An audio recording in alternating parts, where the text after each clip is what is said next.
when you have a vision for your life, you have limited time in making decisions and limited energy. The last thing you want to do is spend your creative time and energy thinking about what to wear. We really need to learn a lesson of being more responsible and kinder to each other. And we need to learn a lesson of applying our minds. A big chunk of my income comes from online work, YouTube, social media marketing, and people that want to sit with me on platforms. Superstar Rockstar Levol, Bafethu, welcome back to the biggest YouTube channel. Bafethu, if you haven't subscribed by now, please make sure you pause this video, subscribe, hit the notification button, comment, most importantly, share this video. Bafethu, we need it to flood everywhere on the internet. And make sure, Guti, after sharing, Pela, you hit the notification bell and you're notified every time we drop a video. You know, Parat inside in the building. Enjoyable Bafethu, we're out here. Ikleri Store is always moving with us, even though we're not back home. We're out here in South Africa doing the things, you know, bringing you fire content. Ikleri Store, Indigenous Africana, made in Eswatini, played out. Make sure you visit Ikleri Store in Manzini. They're doing it big for the local culture, the local brands. Land does no backbone challenge. You know the vibes. But right now, like I told you guys, that we in SA, when doing things, you know, we always bring you fire episodes also in SA and all of that. But right now, the person that I have is a person that always like speaks his mind, and I don't even want to waste time introducing him and all of that. But ladies and gentlemen, please welcome Black Pen in the building. Hey! My brother. My brother from Eswatini, how are you? It's been a long time coming. When did we start talking? Like last year? Yeah, no, it's been a minute, and I'm glad that we're finally here. Yeah, thank I'm you. honored to have met you guys. I really, really love your country very much. People don't know this. I've visited Eswatini quite a lot. I'm close friends with a lot of people from that side. Mm-hmm. So I'm honored to be with someone from a country that I really love and admire. Yeah, after this, we're going back home. No, it's a must. It's a must. So my brother, like I said, you're one person that's known for expressing his thoughts and everything online. I want to get into that. When did you start and what made you want to do that? But for my audience, just to get a little bit of understanding of Black Pen, we know you have a couple of kids, maybe 6, 12. How many kids? A few. You know? Just a few. So please, Pen, just time, a little bit of time to explain for my audience. Like I said, who's Pen, what do you do, and all of that. So we get straight into it. Then we'll get to the reason why you choose to just get online and talk. Other people say you talk shit, but what can you say? We listen. They're allowed to share their views, even if their views are wrong. Officially on documents, my name is Penuel. I'm a 39-year-old man. I'm grown now. From a town called Newcastle in Zulu, Natal. Went to school, was a good student academically and in sports and in culture. By culture, I mean like acting and singing and the like. I went to go and do my tertiary education in a province called the Eastern Cape, in a town called Grahamstown. It's called Makhanda now, at Rhodes University. I did my BCom in accounting and economics there. Then I did my honors in accounting at the University of Johannesburg, in Johannesburg. From there, I went to go and work for a mentor of mine in a company called Africa Empowered. I went to go and work for 2 of the biggest banks in the country. And then I decided to become an entrepreneur. Fast forward, my businesses didn't do too well. I met a lot of people. I made a lot of mistakes. I made a lot of money at the time before I lost it. And I found myself trying to figure out where I want to take my life next. And I've always been opinionated. I've always shared my views on social media, on Facebook, on YouTube. But end of 2021, I decided to start posting every single day. And I think people started noticing. So 2022, 23, 24, 25, people now know me as a social commentator. They know me as a YouTuber, as a TikToker. I'm very controversial, according to them, on Twitter. And I think that's mostly why we're here. Online, I'm known as Penuel the Black Pen. One of the other things, or 2 of the other major things people know about me is, number 1, I've started my own religion. I've got a religion called Penuelism, which I started 5 years ago. And the second thing is I've spoken a lot about my children, which I've decided in the last couple of months to speak less about, because people online are not kind. I can take the hits, but my children didn't ask for this, neither did their mothers. So I try to speak less about them now. But yeah, I'm a father of 7, very proudly so. I love my kids. My kids love me. And yeah, in a nutshell, that's me. Yeah. What's the importance of having kids, now that we edit, because we were talking about it earlier with my brother there, that, hey, we need to have kids, the importance of, what's the importance of, what do you call it? Reproduction? What do you call it? Yeah. Yeah. What's Procreation. Procreation. That's the term I was looking for. Exactly. In 2025, in the modern world, functionally, there's no need to have children. By function, I mean they don't satisfy any need for the individual. If anything, kids have been turned into an expense and a liability. So anyone who has children a child you raise for about 18 years, that's like a bond for a house. And the difference is you never get a return on your investment because your children go out into the world and hopefully they work. Some of them are a liability for longer if they don't have jobs. So at 25, 30, they're still staying at home, relying on you. That's in terms of function. Because if you look at it historically, children played a function. We couldn't hire random people in the streets. So we would have children so that they could work with us on our land. If you had livestock, if you wanted to grow crops, if you needed security guards, etc., you would have children because they would serve a purpose. It's almost like starting a business and asking, what is the point of having employees? Currently, you need employees to run your business. Maybe in the near future, when robots have taken over, we'll start arguing you don't need employees. But outside of functionality, the reason we have children, number one, is to keep humanity alive. If everyone decides to stop having children, the human race becomes extinct. And I'd like to think for many of us, we enjoy human companionship. Human beings create podcasts, they make nice merchandise, they entertain us, they work, they create technologies like your cell phone, they sing, they act, they add value, they feed us in many different ways. So someone needs to make those children, number one. Number two, for many of us historically, there were people that made us. And it feels unfair to not carry on with the legacy, to not cherish your ancestors and your forefathers who brought you here, to be so arrogant as to say it ends with me. I don't care about anyone before me who made me. I will end it now. That type of arrogance and selfishness and self-centeredness is not at the base of humanity and Ubuntu and why we exist in the consciousness. So for those reasons, you have children. If you happen to have a business, if you happen to have a vision, then by all means have children because at least then you can functionally use them to some ends. But for the normal person, unfortunately, the real answer is functionally, there is no need to have children. But outside of function, definitely. Yeah, bro. Like I said, I'll just take from what I've heard you talk about because like on this chat, we'll have limited time, of course. Looking forward to having another chat with you. So first of all, right now, why are you always wearing black? Is it part of your religion? Tell us more about it if that's the case. Because you was rocking black. Yeah. I've been trying to come up with like smart answers and I've found a smart answer. But I'll give the dumb answers first. The dumb answers are, I like the color black. It doesn't get dirty quickly. My favorite animal is the chimpanzee. Chimpanzees are black. I don't have to think too hard when I have to make decisions with clothing. And yes, I have made it a part of my belief system, but it's not necessarily that you have to wear black to follow my belief system, but it's an identifier. Like the Muslims have their hats and the women wear their hijabs, and other religious groups, you can see in the way they dress that, oh, you belong to this group.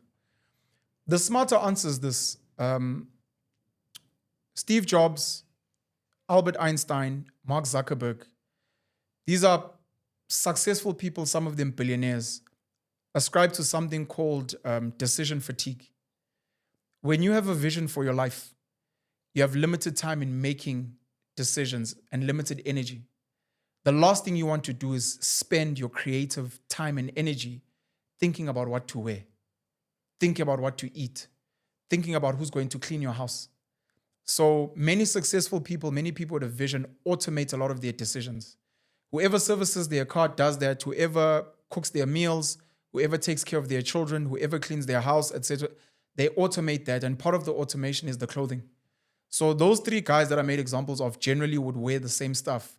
And when they were asked why, they all said, I've got more important things to do with my brain than to wake up in the morning and think about what I'm going to wear today. And with that being said, look, I'm a huge fan of fashion. I'm a huge fan of creativity. So it's not that I think everyone should wear the same stuff every day. But for me, this makes sense. I don't have to think. I can use my brain thinking about other things because I'm not a fashionista. I don't get paid for the way I dress. And I'm happy to wear black. Yeah. Like now your religion now, Penuelism. Yeah.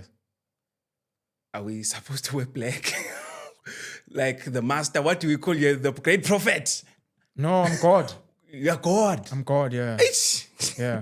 Tell us more about it. How did you come about with it? And what's happening? They make us understand because, yeah, when you come up to someone and you tell them that you're God, you know you get that that expression. You were like, hey, who do you think you are? Yeah. You see what I mean? Kanye West once said it also. What shall I mean? The God. Yeah. They do it too. So yeah, tell us about it. It's a social experiment. 5 years running where I was looking for something to make my life worthwhile. I don't think there's a purpose to existence. I don't think there's any purpose that we're here to serve. But between birth and death, you must find something that stimulates you. Whether it's chasing money, chasing women, wanting a fancy car, building a big business, find something that intrigues you. I looked at all the options that were available, and this became the one that I chose to build my own belief system. I think a lot of the places in life have been explored. We're constantly upgrading technology. Fashion is constantly changing. People are building businesses. But we're still operating on the same software of beliefs, which are thousands of years old. And I was like, not a lot of people that I know at least are creating new belief systems. So I decided, I think this will keep me busy. It'll also allow me to challenge people's core beliefs of where we come from, where we're going, why are we here, who is the supreme being if there is one. And I say I'm God. It's like Kanye, I'm a God. And it really upsets people and it shifts them and it forces them to actually engage their minds further. Because one of the things I do want to do is I want to try and colonize as many minds as possible to belong to me. Which means that when I tell them we're black, when I tell them to be kind to your neighbor, they will follow me and they'll say, that is my God. But it's a social experiment. It's not anything like real. It's just something that I chose to do. You don't have to wear black. You don't even need to follow me. But I think once you're plugged into my frequency, once you've read my book, I've got my own holy scriptures called Penuelism Principles.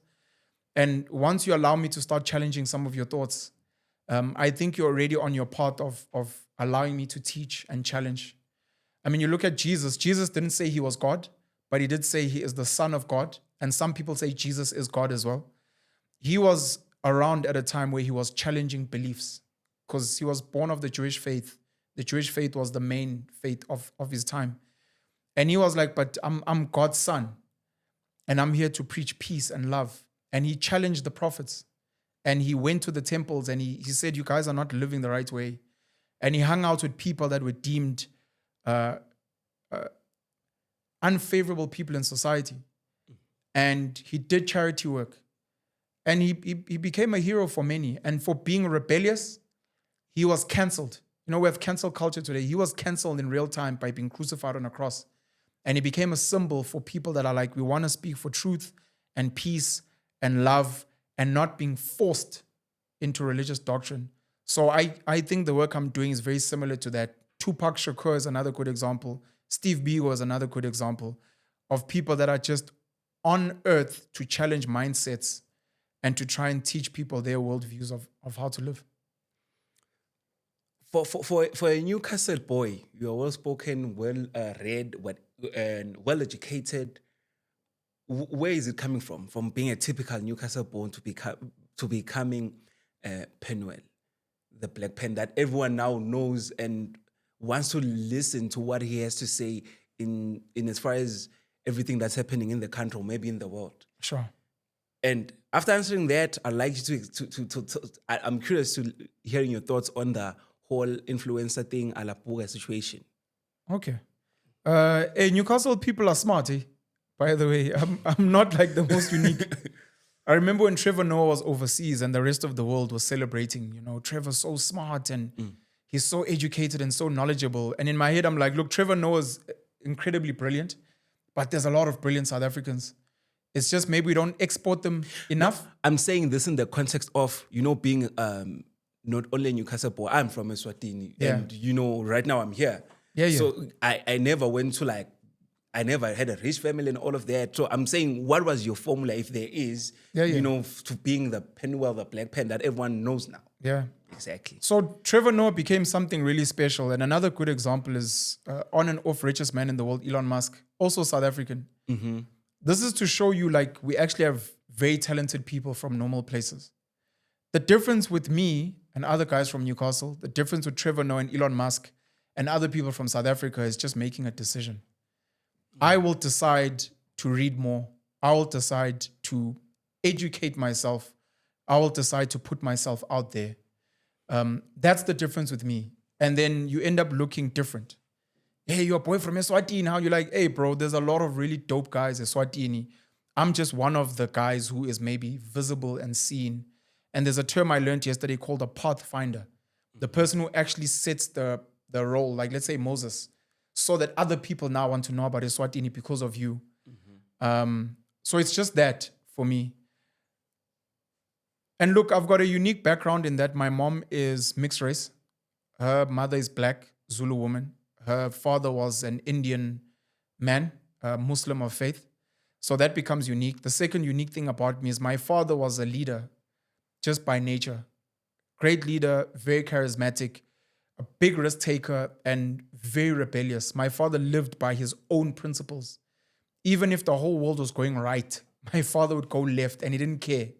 So that makes me unique in that way. But the other important thing, and this is not just me, it's for all the kids out there, some of us are just born curious.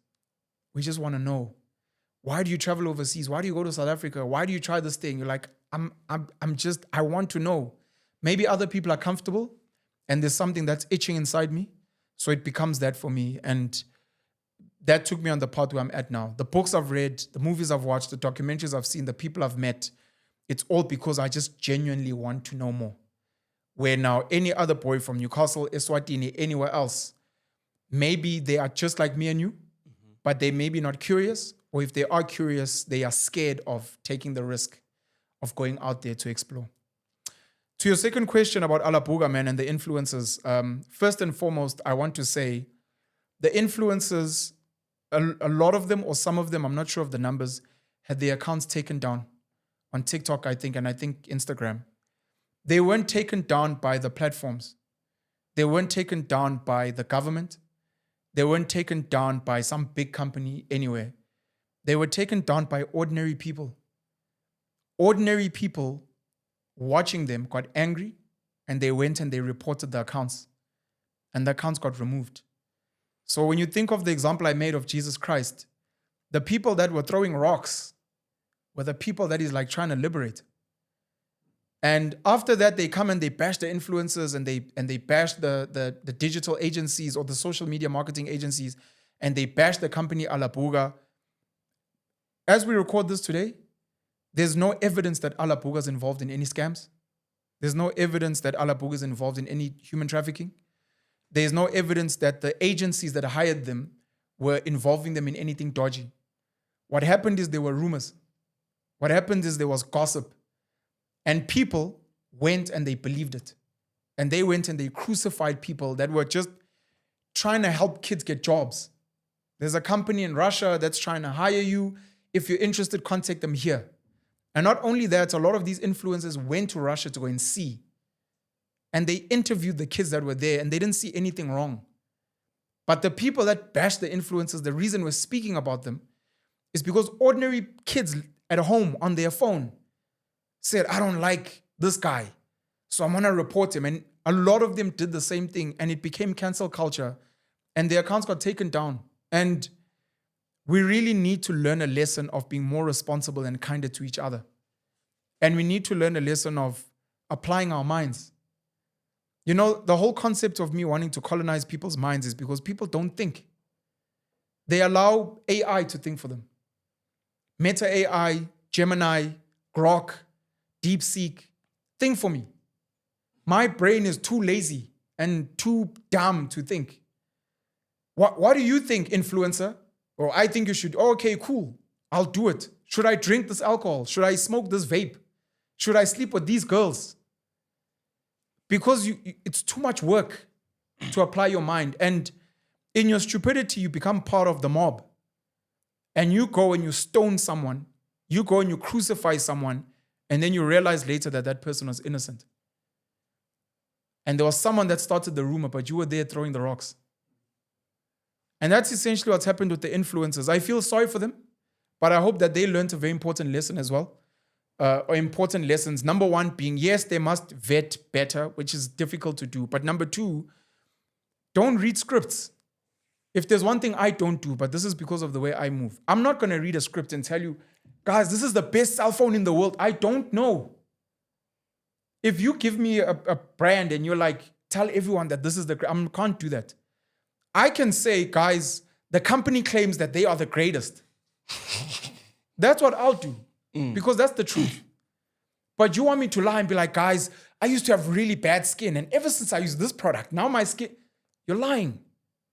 You're lying. So when you get canceled and you're like, but guys, they gave, yeah, but you agreed to it. You agreed to lie. You should have said, yes, I see this is good money, but unfortunately, can you please change the script? Because like, this is also my integrity. I have not used your product. I do not drink your alcohol. I do not smoke your product. I don't gamble.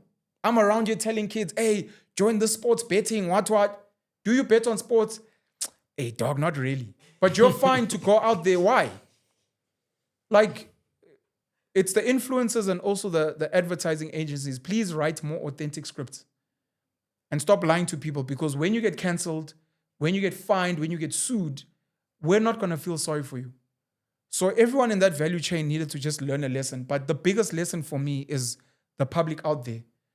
These influencers were crucified by you. No one else by you. When there's cancel culture, you're accused of doing something, you're accused of stealing something. It's an accusation. There's no evidence. So when you're like, I never liked this guy, I thought he was dodgy. Siswam, you don't have evidence. So please just move smarter, because tomorrow it's going to be you. And then you're going to cry. And then you might end up hurting yourself. And we won't feel sorry for you, because we'll be like, isn't that the girl that canceled that guy? I guess karma. So people just need to move better, in my opinion, on that topic specifically. Oh, sorry. In closing, I want to say this. Because of that topic, and this is something we've been discussing for the past 3 years, I will be setting up a content creators association or union. It's going to be South African, but hopefully we can help other content creators elsewhere just to have a unified voice. Because one of the biggest cries that the influencers had was no one was speaking out for us. One of the cries with TikTok that is not paying African content creators is, who's going to speak for us if the politicians are not, if the brands are not? So there needs to be a unified voice. And then in that unified voice, it becomes the education. Guys, before you take on a script, read it. Do you know where this product comes from? Do you know who you're selling to? Do you know the lawsuits that you may have to deal with? So that's me at least trying to help. And if already something exists or other people are trying to do the same thing, I'm hoping we can collaborate and try and lead the people in this space. I hear you, my brother. Hey, this guy talks. I almost forgot who I'm talking to. You know, on the show, they normally use hearing me talk a lot and be like, let the guest speak. You know you suffer from that when you're hosting someone as the host, now you want to talk, but so bad. But now because you have a guest, you have to play like, let him speak and all of that. But I just have so many questions that I'd like to ask. And I've heard you talk about a couple of stuff that I'd like for you to clear out for me in detail. What exactly do you mean when you say certain stuff? For example, I'm assuming you're Zulu, or where is Zulu according to you? Yeah. Tell us more about it, because I think I heard you say something like, you don't identify as Zulu if there's something like that, or you don't want to be you don't want to be Zulu anymore. That's the first question. And I ask, I break the question. I make sure that I make a follow-up question to let you talk, so that I don't interject and all of that. So the second question is that, not to pocket watch. I'm not pocket watching. But how do you make money as Penuel, the black pen? Because I'm sure a lot of us are curious. We see this guy is always wearing black, always gets online, talks and all of that. But sometimes he makes trips, takes flights to Durban. Now he's in Korea and all of that. Yeah. So those are the two questions. Thank you. I want to address this thing, man, of don't interrupt your guest. I know it's very controversial. Exactly. Trust. You personally need to make a decision of what's most important for you. There may be a need to interrupt a guest. Don't let your audience dictate to you how you move. 100%. Because once they do that, you may as well just copy everyone else. Then what the hell is the point? So yes, listen to them. They are your audience. You know, if you're getting paid online, then they are the reason you're getting paid. But also consider your integrity. You're sitting opposite the guest is lying. You're listening to the guest, and the guest is going to influence, let's say, young girls. And you're like, I'm sorry, I fundamentally disagree with you. And your audience will get upset. But you'll be like, whether it's the spirit, whether it's my integrity, I had to say something. Or you create the type of platform where you let people know, guys, I don't really do interviews, I do conversations. I've tried for years. I still struggle to this day to say, it's a conversation. There may be one where I talk more than the guest. It may upset you, but the only reason it's upsetting you is because you've become so used to how other platforms operate. I am not that. I'm different. It's frustrating, sure, and yes, I'll listen to you, but hey, man, this is me. But just be sure of what it is you're trying to achieve. I left the Zulu. No, before I speak about Zulu, I make money from a couple of income streams, of which I know they normally say you must have 7 income streams.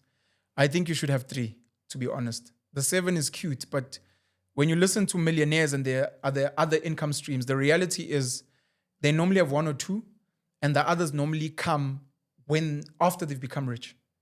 I'll use an example. You set up a business, you start selling Eswatini products and merch and souvenirs to the rest of the world. And after becoming a multi-millionaire, dollar millionaire, you then take some of your money and then you put it in property, rental property. You take some of your money and then you buy IP, whatever it is. You take your money and you write a book about your life. So you now start earning royalties. You take your money and you buy some franchises. And then you're like, oh, I've got 5 income streams. No, to be honest, your income stream is exporting Swati merch and paraphernalia. And then you set up those others after. So I think 3 income streams should be fine.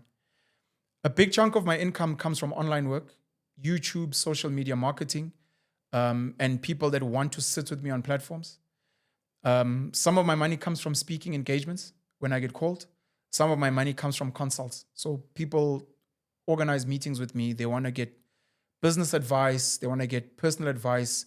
Some people are like, bro, I just want you to introduce me to someone I've seen you with. And I'm like, that's fair. I'll see what I can do for you. Some of my other money I make in other businesses, which I used to speak about in the past. Some of the things I don't speak about now because they are haters. Like this Alabuga thing. I'm going to tell you what business I'm in. As soon as you're hating on me, angry, you're going to want to destroy that income for me. And the good thing about those businesses is I don't need to speak about them because I don't need people to support me. Guys, please support my business. I don't. The businesses run their own way. They have their own marketing. So you might know of the business, but you won't know that I'm involved. I believe very much in investing, especially in small businesses. I believe in credit. It's very difficult to invest in businesses without financial statements. It is much easier to loan out money to businesses that are looking for a startup, especially young kids. My mom won't give me money. My friends won't give me money. If I could just get 1,000 Rand to kickstart, I'm like, Ikse, I'm your guy. So I do that as well. And then, the other businesses I won't speak about because it's not necessary, but there are other businesses that bring money in for me. If people see me traveling, they must just assume that it's from online money. They must assume that it's money from consults and speaking engagements. I think if you curate yourself well, you can make a decent income online. We just as Africans have not been taught how to price, sadly. You want to say something? I wanted to see your bank balance. Pocket watching. I don't have money. I want people to know I don't have money. I normally make a reference of school teachers. That's the easiest reference because people like a feeling on, you're a school teacher. Oh, that means you earn a decent amount, but you're not rich, but you're not poor. So whenever I speak to people about money, I normally ask, do you earn under a school teacher or above? And I don't even need an amount. But me, I'm thinking you have money. It's just that maybe you choose to be, what do they call it, minimalist and all of that. No, I don't. think you have money. I don't. I really don't. I don't need to hide money I'm making, but I also don't need to flex on it. I probably earn, like, let's say 2-3 school teachers, which is a lot of money. How much is in that? this country? No, I won't give an amount. But I can afford Please the check for lifestyle. me there. I can afford the lifestyle of maybe 2-3. I have an idea back home how much they earn, but I don't have an idea yet. Please check, my brother. No, don't stress. but look, when we speak about money, right? When we speak about money on a platform, it's meant to be educational and inspirational. Yes, exactly. So people need to know that money can be made on YouTube. For example, I'm one of the bigger YouTubers in South Africa. So the bigger YouTubers in South Africa could make anything from 20,000 Rand a month to 100,000 Rand a month or even more. This is just from YouTube. If you have a skill of getting sponsorships, those sponsors can pay you an extra 10,000 to 100 to 300,000 Rand a month. So that's what's important. I'm not a big YouTuber, but I'm one of the bigger ones. So that range, people can play around in that. I don't have sponsorships, as an example, or any known sponsorships at that level. So if you compare myself to some of the bigger platforms and they're like, hey guys, this episode is sponsored by, or they read scripts, then you'll know they're getting much more. You can make money on other social media platforms. Facebook is starting to pay now. TikTok, you make money if you do lives. But also if you can get influencer work, you can partner with brands to make money. And then everyone should be selling. Whether you're selling hats, whether you're doing services, like guys, I organize trips to Eswatini. We've got the Reed Dance now. So I organize for South Africans to be like, say, your future wife might be there, or at least you might meet the king, or you might meet other South Africans that are there just for the event. Future baby mama. Future baby mama. I had the privilege of attending Bushfire, which is one of your premier events. I had a podcasting stall at Bushfire. At Bushfire. It has never been done. That's too dope. They gave me a podcasting stall. That's too dope. Yeah. Bushfire is phenomenal, and there are South Africans that are making a lot of money every year transporting people to Bushfire. So, I mean, everyone should be selling something. So I think when we speak about money, we can speak about that. I can tell you now, I make 20,000 Rand a month. I make 50,000. I make 300,000 Rand a month. But it's not going to change anyone's life. They'll hear and they'll be like, yo, but this guy said he has money, but he drives a pub car. I'm like, okay, let's say tomorrow I drive a fancy car. It doesn't change your life. The important thing is to learn from how I make money and to be inspired so that at least it's valuable. Because you'll see me driving a certain car or catching taxis and be like, this guy doesn't have money. And you'll laugh at me and it's okay. But how has it changed your life? It hasn't. It's just giving you ammunition to laugh at me online. And then next week you see me in a very fancy car. And then what? Now you have to apologize. Why are you apologizing? Just don't laugh at me. It's my money. You make your money. Let's just make money together. But I can tell you officially on the record, I don't make a lot of money. And by a lot of money, I'm talking above 100,000 Rand a month. I don't make over 100,000 Rand a month for myself. For myself. Businesses might make more, but that's not my money. So that doesn't matter. And that's very important. I never answered your question on Zulu. You'll let me know if you still want me to. I remember. But now, okay. That's why I said, the reason why I'm letting you talk is because I feel like this is sort of like an introduction to the show because, of course, next time we'll need to have a lot of time. But the Zulu, let's get to the Zulu. Let's get it over and done with. Then we will move on to the next one. Yeah. The Zulu nation is just over 200 years old. 200 years ago, just over 200 years ago, the Zulu nation didn't exist at all. It was consolidated by Ushaka Kasenza Ngakhona, and he decided to name the nation after his clan of Ozulu. Uzulu being one of his forefathers, Uzulu Kamalandela. This is just a label. Eswatini is just a label. South Africa is just a label that was created by the British Empire. So what's important is not something that's in your blood. It's something that was dictated to. you can change it. And when I look at what being Zulu means, historically, culturally, following the customs, in terms of our diet, in terms of our medicine, in terms of how we approach the economy, in terms of bowing down to the Zulu king, in terms of living on the land of KwaZulu, which is under Ingonyama Trust, those things don't apply to me anymore. And I decided to leave the label. And that's just one act. And, I hope I can inspire many other people to do the same. You do not need to be imprisoned by your surname or your name or whatever cultural group you come from or whatever country you come from. You can move overseas, change your name, change your surname. You can change what belief system you want to follow. Your history is your history. I come from KwaZulu. My family members are from KwaZulu. I speak the isiZulu language. But I can choose to move in a different direction. Ushaka decided to move in a certain direction. Jesus decided to move in a different direction. The British decided to create borders and call this South Africa and call Eswatini, Eswatini. These things didn't exist before. So I just made a conscious decision to liberate my mind and dictate my existence in the world. I hear you, my brother. But then, like I said, I had no direction of the show. I'll just ask your thoughts on things that I've heard you maybe talk about, and I'll ask you to maybe expand more on them. You recently, I saw you write something about being along the lines of being the smartest person surrounded by dumb people. And you said being smart around dumb people is a curse. Yeah. So please, my brother, let us know, because it happens maybe that, I don't know, according to you, maybe let me let you explain. Let me let you explain what you meant about that, really. There's a very nice meme of a monkey that's meditating that's written, common sense is a curse. Because you suffer from it in a world where people don't have common sense. The difference between a lot of rich people and a lot of poor people is access to key information. So if you knew that Bitcoin is going to go up next week 3 times, that is privileged information.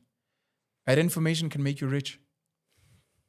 When you don't know that there's a tornado coming into your neighborhood next week, and you don't move out in time, your house will be ravaged and your family will struggle. Again, access to key information. Those of us who read a lot, and by read, I'm not talking fiction and, just to entertain yourself. I'm talking historical facts, data, science, stuff about politics, the economy. You have to live in a world where people generally don't read. When you travel and you see the world and you engage the world at a certain level, you have to live amongst people that don't do that. So when you speak, a lot of them become very aggressive and angry because their reality is limited to their limited knowledge and their limited exposure and experience. And even when you try to teach them and educate them and show them, they fight back. And your having knowledge becomes painful for you. You're like, but guys, this is the way to go. And they're like, you're stupid. You don't know what you're talking about. And it becomes painful. Especially, you look at the story of Noah's Ark. Noah got some type of privileged information. In today's term, his God speaking to him and telling him about the floods is us watching the weather forecast. So imagine Noah back then having a cell phone and getting information that's telling them, which said there's a flood coming next week, evacuate, build something. And he goes around telling everyone, guys, there's a flood coming. God spoke to me, please get on the ark. And everyone laughed and they were like, you're stupid. And it was painful for him because when the floods came, people drowned. And they drowned not because they didn't know, because he was telling them. It's because their limited knowledge and exposure to what he knew forced them to fight with him. And that's what happens in the world today. When you explain what it means to be Umswati or Umzulu, when you explain to people that a country is not a real place, it's human created, and it was created by colonizers. They're going to come for you, sorry. You don't say Umswati, you say Liswati. Liswati. Yes. No, they can come for me. Look, what I don't know, I learn. Exactly. And I'm also not scared to not know. That's the other thing. Because a lot of ignorant people are scared of being taught. Exactly. We can't know everything, so we get 100%. taught. Ukuthi Exactly. liswati. Mm. When you explain to them the God concept and how Abraham gave birth to Judaism and Christianity and Islam, and they all come from the same source. Meanwhile, the Christians are fighting the Muslims, and you're like, but you have the same father, being Abraham. Like, it sounds like you're swearing at them. And you're like, even these things of ilobolo that you guys are stressed about, someone decided to start the stuff. It didn't come from the heavens. It's not something that you can point at biologically. It's human creation. And because it's a human creation, we can change it. We can scrap it. We can change the laws. But it's like you're challenging their core beliefs because they are so limited in their thinking. So, yes, unfortunately, being smart, being knowledgeable, ends up becoming like a really painful thing to have in the world, because you have to live in a world where sometimes people could actually take your life by you sharing a truth that they are not ready to hear. I think Malcolm X spoke about a colonized black mind and said, you need to be very careful in how you introduce the truth to a colonized black mind, because the truth given in a huge dose to that type of mind will lead to your harm. That person will kill you. When you tell them your heroes that you worship are servants of colonialism, they are servants of capitalism. So you have to be very careful in how you share truth with certain people and if they're ready for it or not. Because some people, maybe you just need to sprinkle a little bit of it, allow them to digest it, allow them to maybe be like, hey, maybe our leaders are not for us. And you're like, okay, I think the land is getting fertile, or the mind is getting fertile for me to now start planting more. But as soon as you say something like, yeah, but Jacob Zuma, I don't think he's actually, what? Who? Who's Zuma? Hi, Baba. The thing is, you speak too much English. And you're like, okay, I don't think he's ready. Jesus Christ, maybe he wasn't really a real character. Maybe he's like a fictional. Jesus Christ died for our sins. Whose sins? Who told you that? Did you get that Bible from your forefathers? Or did you get that Bible from the same Europeans that came to kill your people? People get upset and they're like, no, you can't say that. I'm like, okay, you're just not ready. Last question. One thing that I want us to talk about before we leave. You know, when we ask for advice or we're trying to learn, maybe let's say, for example, I'm coming to Pen, I'm like, yo, Pen, I'm trying to do this, trying to start a business. What? Maybe you're successful at that field that I'm asking on. Maybe let's say you have a big businessman, you have businesses and all of that, doing well for yourself. Then I want you to like maybe tell me the formula if there's something like that, or maybe give me guidance on that. A lot of people will tell you, yeah, put in the work, you must dedicate years, hours, and all of that.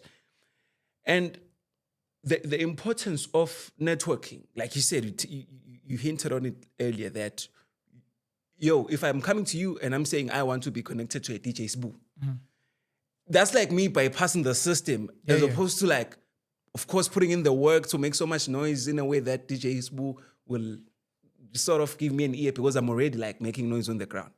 So what's your take on my question really is going to networking. What's the power of networking and maybe plugging each other to be like, yo, Pen, you do a podcasting. I know a guy that, okay, cool, you need a camera. As opposed to us being told that, hey, put in the work. You see what I mean? There's a couple of reasons why people give that advice. Number one, that advice is genuine. Hard work will get you very far in life. Put in work, put your head down, dedicate yourself. Some of them will tell you study hard. That's really, really good advice. 100%. Number one. Number two, a lot of them are trying to distract you.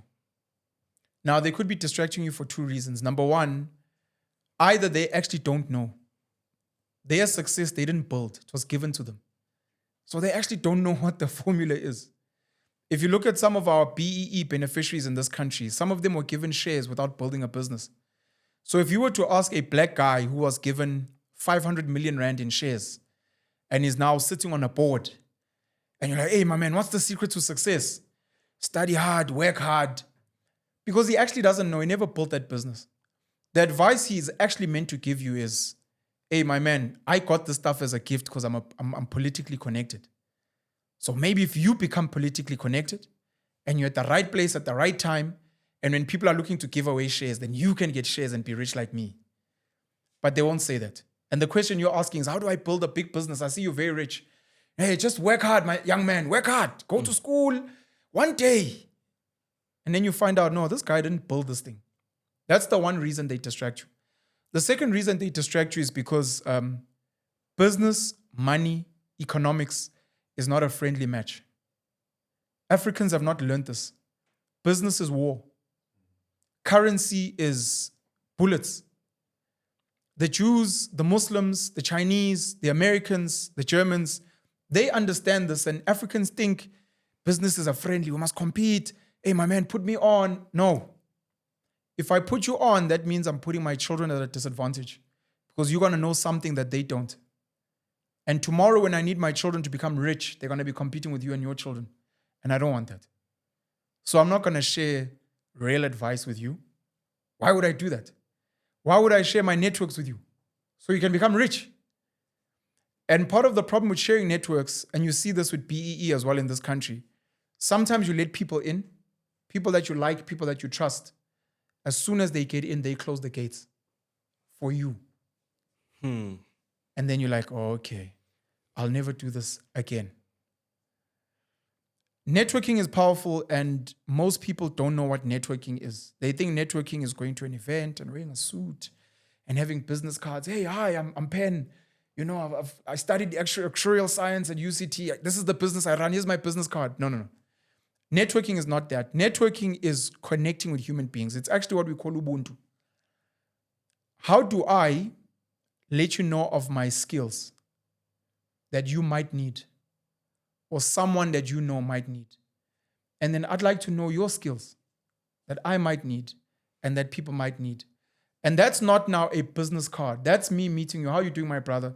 You're from Eswatini. And I'm like, hey, Eswatini, bushfire. Hey, the Reed dance. Okay, Umswati. Hey, no. You and I can do something together. You haven't told me your name. You haven't told me what you do, but I already see value in you. I'm seeing the human in you. And then you're like, hey, you're a podcaster, and I've seen you with DJ Sbu. Now, in the humanity, it's not, I want to take. Give me your money. No, it's how can I serve you? How can you serve me? Pen, I'd like to meet DJ Sbu. There are so many people in Swatini that I would love to have more fire. I actually would love for you to make... It's a no-brainer. Exactly. When I go to Sbu, I'm not like, I met this young guy, he wants money. We actually want you money. to make that thing happen. Hey, yeah. Pen, I saw you at Vustembewayo. I need him to... No. I want to serve Uputvusi. I want to be of service. And I get you. Maybe now, Pen, there's something you want to serve. And if you want to, please. That's what networking is. And because that's what networking is, you do it with your family, you do it with your friends, you do it at school, you do it everywhere you go, because you don't know the person you're meeting, what gold they have behind them. Uneducated, not really good looking, doesn't speak well, but this person's father is friends with a dollar billionaire. But because you're mistreating this one, you'll never get there. Because in your head, networking is, he must be wearing a suit and he must speak good English. No, it's just that connecting of human beings to exchange value. And, you know, I will be attending an event soon. Robert Kiyosaki is going to be in South Africa, in Durban specifically. And I told people, buy the ticket and go there. I never used to understand. These guys are just trying to get me to buy tickets and what. It's like, no. Look at the amount you're paying. Let's say, for example, it's 200 Rand. You're paying school fees. And when you go there, the challenge is when you get there, try and meet someone who will get you that 200 Rand back. And then try and meet 10 people so that now you're making 2,000. At the very least, make a friend. At the very least, make a contact for future.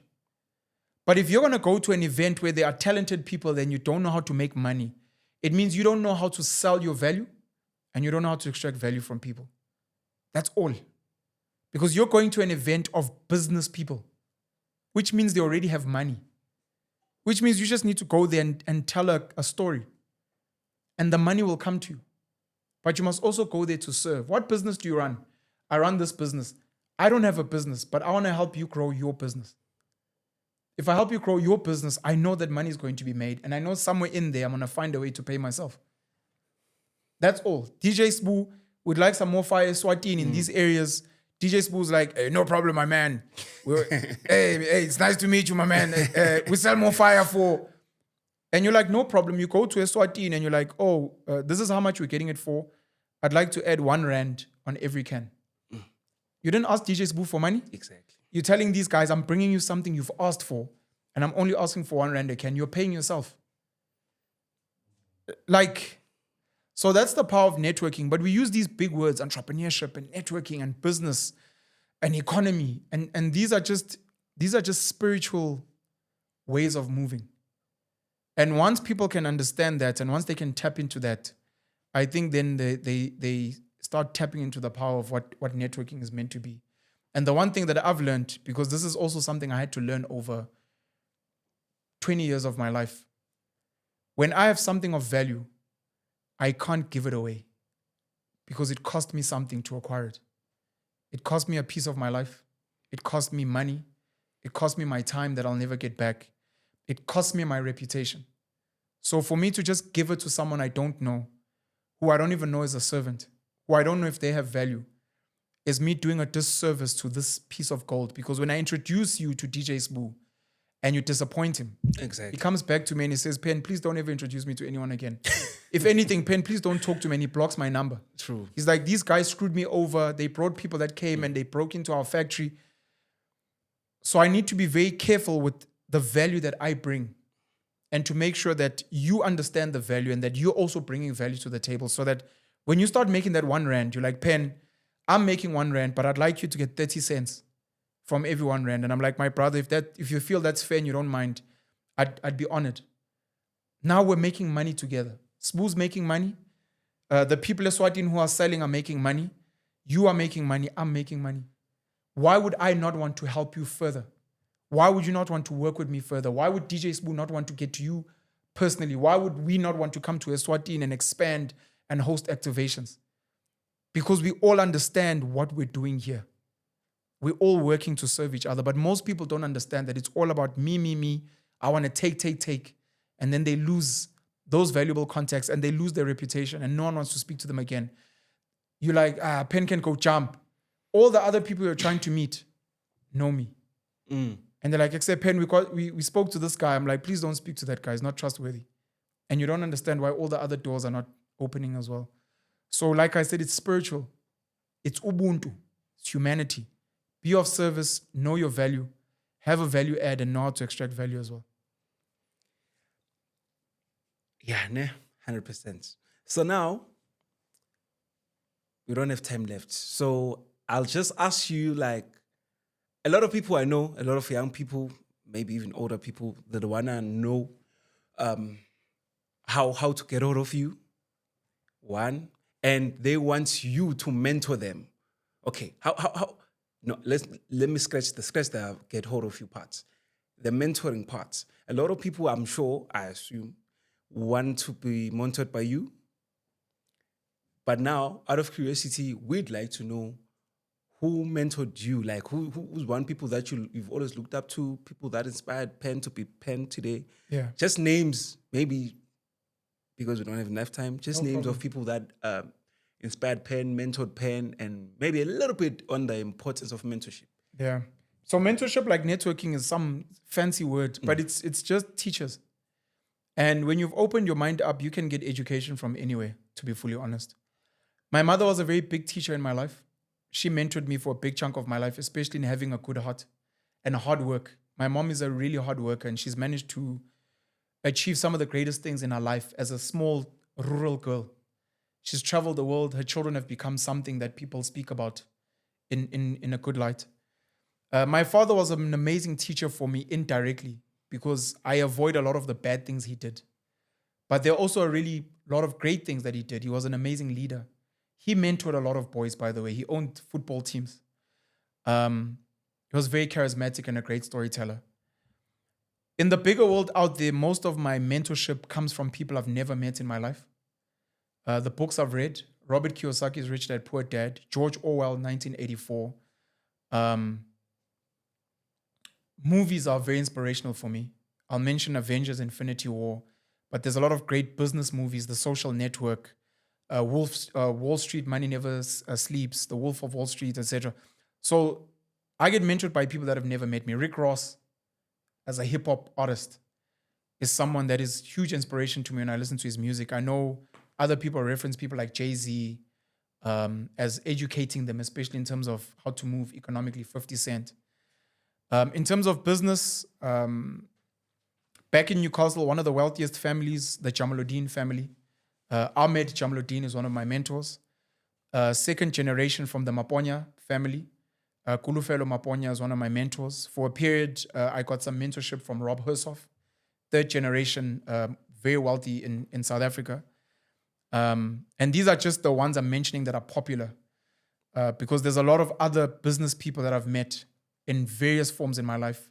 I get mentored by young people, younger than me, that have achieved things that I haven't achieved. So I learn from them. I'm incredibly inspired by women. If you look at the history of how women have been excluded and what they are able to achieve today, they remind me of the fire that we can have. I'm inspired a lot by immigrants, foreigners, including undocumented illegal foreigners. Yes, they shouldn't be wherever they are because they don't have the paperwork. They came in illegally, they paid bribes. But if you look at their hunger and what they build and what they're willing to endure and their suffering and their living conditions and how some of them go from being car guards to owning a printing shop or a internet cafe, to owning a retail store, to owning a car workshop, to owning a big business, to running contracts.